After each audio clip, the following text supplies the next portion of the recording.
Voici un exercice sur la physique du solide.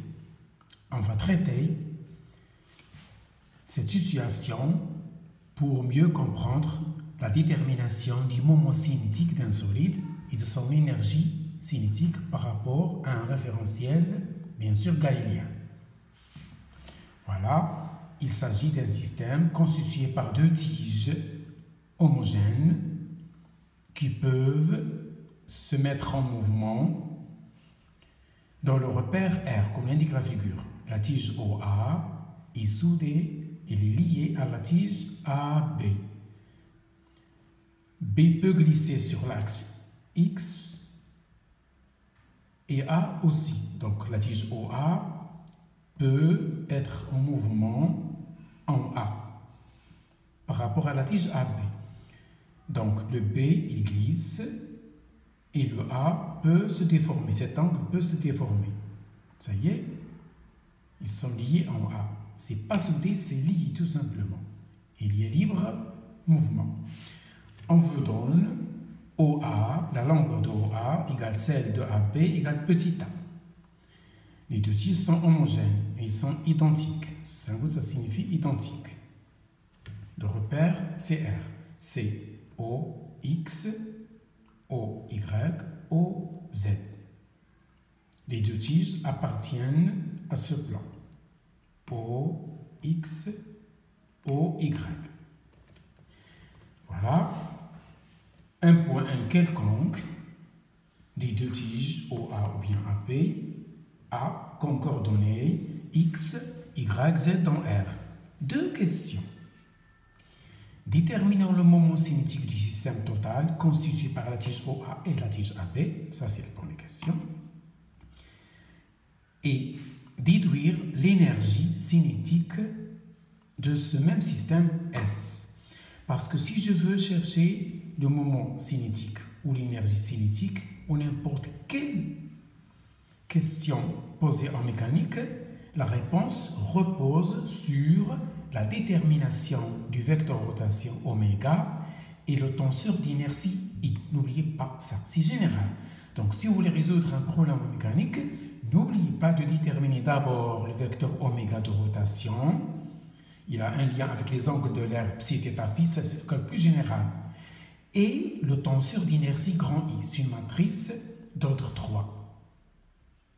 Si vous déterminez oméga et tenseur d'inertie I, ou la matrice d'inertie, le problème est résolu. Il reste des calculs de maths. Ça y est. Donc voilà les deux questions et voici la réponse. Donc cherchons le moment cinétique de S. Donc si je veux chercher le moment cinétique de S, je dois chercher le moment cinétique de OA en haut, l'origine du repère, et ensuite le moment cinétique de AB, et je fais la somme. Cherchons d'abord le moment cinétique en haut. Si vous dites moment cinétique, il faut préciser en quel point. Moment cinétique en haut. De qui? De OA. Par rapport à quoi? À R. Il faut apprendre ce langage. Donc sigma, c'est une grandeur vectorielle, c'est un vecteur, c'est le moment cinétique. On peut le noter delta, ça dépend des profs. On peut le noter grand L, le moment cinétique. Je préfère sigma, ça connote cinétique. Donc, c'est dans le cours, vous allez trouver, bien sûr, ou vous avez déjà trouvé, que c'est le produit de la matrice grand I, la matrice d'inertie, ou le tenseur d'inertie en haut, en ce même point de OA par rapport à R, fois le vecteur rotation de OA par rapport à R. Ça y est, je rappelle que le tenseur ou la matrice d'inertie en général, c'est une matrice qui a la forme de la diagonale A, B, C. A, B, C, ce sont des moments d'inertie. A, c'est des moments d'inertie par rapport à l'axe X, B par rapport à Y et C par rapport à Z. Cette matrice, elle est dans le cours.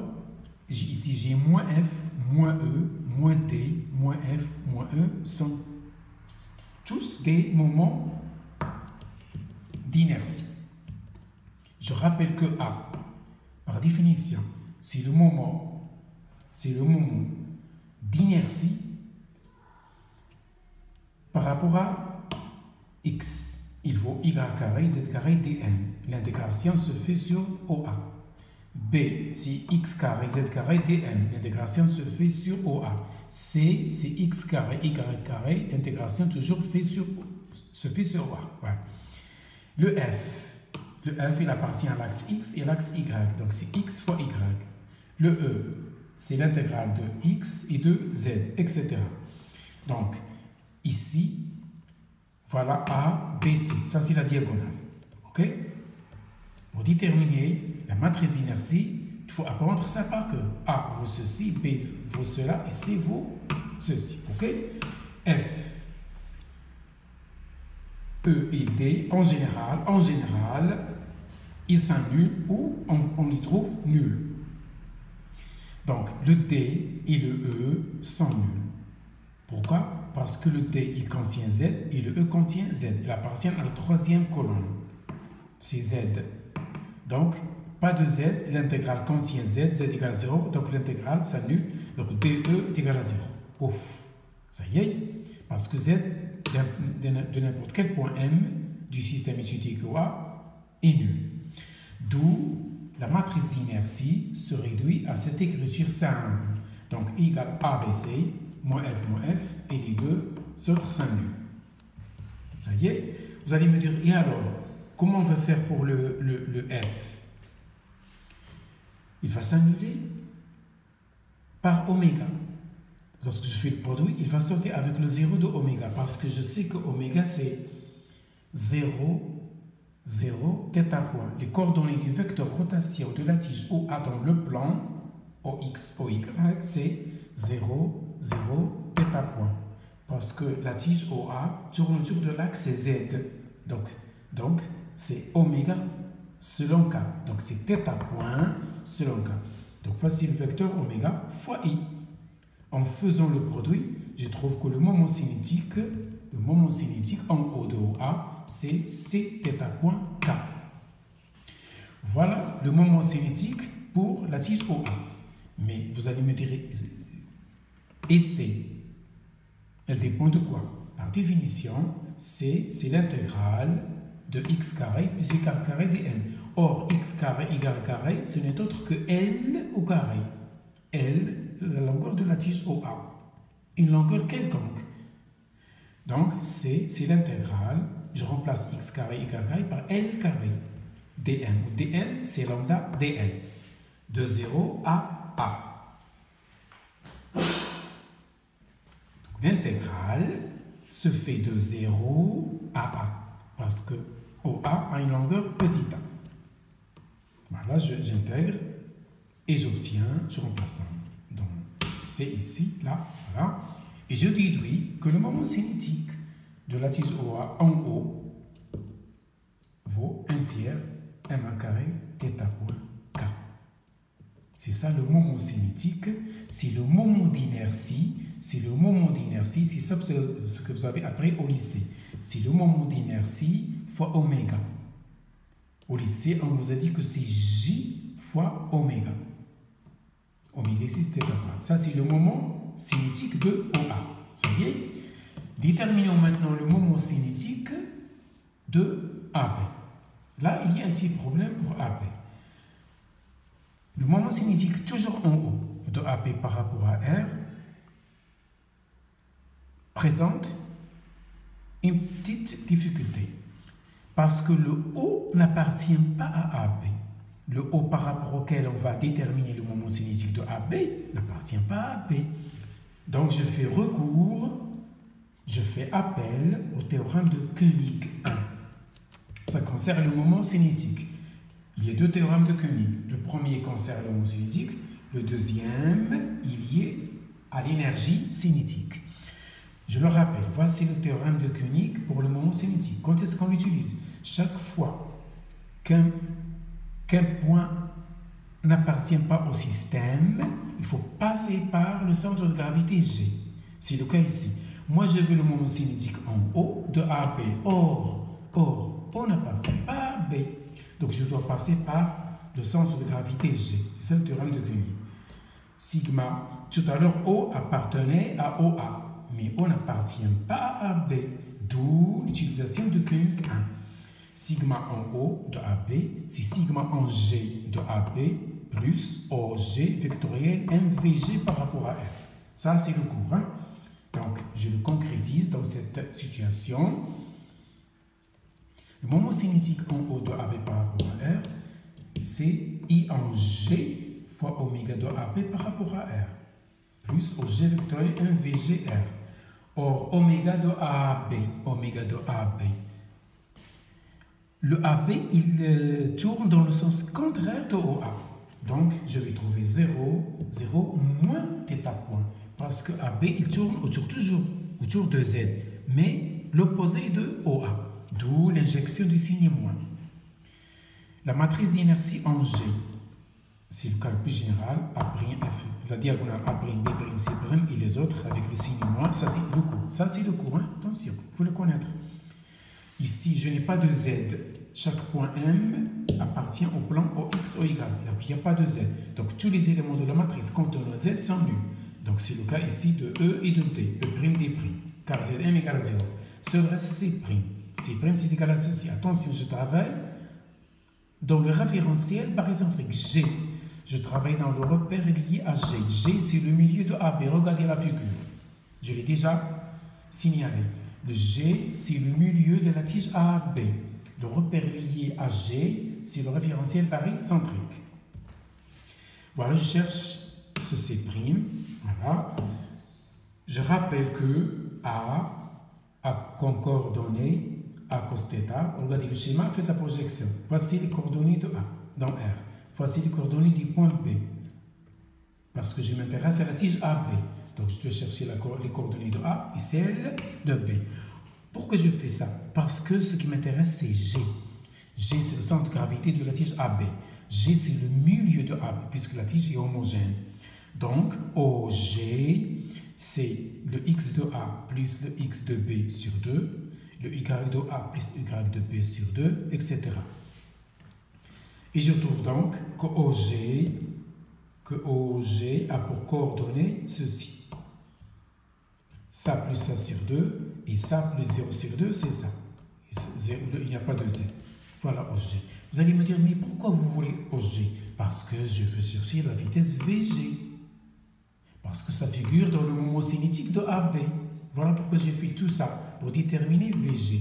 Je dérive ces quantités, voilà, comme des équations horaires, le temps s'y trouve implicitement.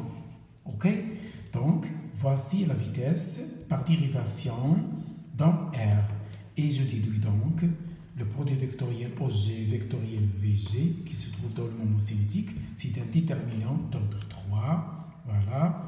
Tous les calculs sont faits de manière aisée. Je trouve le moment cinétique en haut de AB par rapport à R, Cm A carré θ point selon la direction K. Voici ce qui est pour le moment cinétique de AB. Si je veux le moment cinétique de la somme du système, je fais la somme des deux sigma. Je vous laisse le soin de le faire. Faites la somme de ce sigma avec l'autre sigma. Et vous trouvez le moment cinétique du système total. Passons maintenant à l'énergie cinétique. Ça y est, je veux l'énergie cinétique du système total par rapport à R, c'est-à-dire des deux tiges OA et AB. Ça y est, je rappelle que dans le cours, vous avez vu que 2EC, tout le système, est égal à 2EC de OA. Si vous avez plusieurs corps, faites la somme. Donc, EC du système total, c'est l'énergie cinétique, bien sûr, je multiplie par 2 pour simplifier. Normalement, je dois mettre 1/2 de EC. Cette écriture, elle est facile, on l'utilise dans l'enseignement supérieur, elle est plus pratique et plus adaptée. Donc, 2EC de OA par rapport à R plus 2EC de AB, c'est-à-dire c'est EC de OA plus celle de AB. Voilà. Cherchons l'énergie cinétique de OA. Dans le cours, vous avez déjà vu que l'énergie cinétique, c'est le produit scalaire. Vous voyez, je reviens toujours aux maths. C'est un produit scalaire. Donc, l'énergie cinétique, c'est un produit scalaire. Deux vecteurs spéciaux. Quels sont ces deux vecteurs? C'est le vecteur rotation et le vecteur moment cinétique. Donc, L'énergie cinétique de OA, c'est oméga de OA fois sigma de OA par rapport à R. J'ai déjà oméga, j'ai déjà sigma, déjà trouvé tout à l'heure. Je fais le produit et je trouve bien sûr un scalaire. Voilà le de EC. Si je veux EC, je divise par 2 et je trouve un sixième de ceci. Passons maintenant à AB. Donc, de l'énergie cinétique de AB par rapport à R. Parce que ici, je suis passé par son de gravité. C'est le théorème de Koenig 2. Ça, c'est le théorème de Koenig 2. Parce que le point O n'appartient pas à B. Donc, c'est oméga de AB par rapport à RG, fois sigma de AB par RG, plus mv carré de G. Parce que le point O, qui nous intéresse tout à l'heure, n'appartient pas à AB. Donc, c'est le théorème de Koenig 2. Donc, une énergie cinétique, il faut passer par le centre de gravité. Il faut passer par le référentiel géocentrique. Barycentrique. Par le référentiel barycentrique. C'est-à-dire, c'est le référentiel lié au centre d'inertie, au centre de gravité, au centre des masses. Il y a plusieurs nomenclatures. Plus mv carré de G. Ça y est. Et voilà, je remplace. J'ai déjà tout ceci. J'ai oméga, c'est mon θ point K, fois sigma, c'est ceci, plus m vg carré, c'est vg suivant x au carré, plus vg sur oméga au carré. Voilà, je fais le calcul et je trouve mon énergie cinétique qui est égale à ceci. Ça y est, si je veux réduire les calculs, je peux laisser 2EC comme ça, ou bien je tire EC. Donc finalement, voilà le EC du système, c'est 1 tiers plus sin carré sur 2, le tout fois m a carré, θ point au carré. C'est ça l'énergie cinétique totale du système.